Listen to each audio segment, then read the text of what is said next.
రాఘవ్ చడ్డాతో పాటు మరో 6 రాజ్యసభ ఎంపీలు ఆమ్ ఆద్మీ పార్టీని వీడిన మరుసటి రోజే కేజ్రీవాల్పై బీజేపీ తీవ్రస్థాయిలో విరుచుకుపడింది.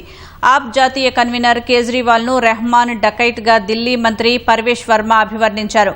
కేజ్రీవాల్ సామాన్యుడిలా ఉంటారని చెప్పి విలాసవంతమైన జీవితం గడుపుతున్నారని ఆరోపించారు. శీష్ మహల్ 2 అంటూ కేజ్రీవాల్ ప్రస్తుతం ఉంటున్న నివాసానికి సంబంధించిన కొత్త ఫోటోలను పర్వేష్ వర్మ విడుదల చేశారు. కరోనా సమయంలో ఢిల్లీ ప్రజలు కోవిడ్ మహమ్మారితో పోరాడుతుంటే కేజ్రీవాల్ శీష్ మహల్ను నిర్మించుకున్నారని ఆరోపించారు. ఢిల్లీ ఎన్నికల్లో ఎదురుదెబ్బ తగిలిన తర్వాత కేజ్రీవాల్ తన దృష్టిని పంజాబ్పై మళ్లించారని, ఇది ఆ రాష్ట్ర సీఎం భగవంత్ మాన్కు సమస్యలు సృష్టిస్తోందని వర్మ ఆరోపించారు.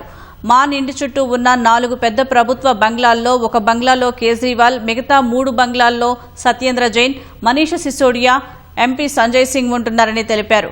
ఈ ఆరోపణలను ఆప్ నాయకురాలు అతిషి ఖండించారు. ఢిల్లీ మంత్రి వర్మ విడుదల చేసిన ఫోటోలు నకిలీవన్నారు. ఎవరు విలాసవంత జీవితం గడుపుతున్నారో తేలాలంటే ఢిల్లీ సీఎం రేఖా గుప్తా, లెఫ్టినెంట్ గవర్నర్ వికే సక్సేనాలు ఉంటున్న బంగ్లాలు ఫోటోలు విడుదల చేయాలని అతిషి డిమాండ్ చేశారు.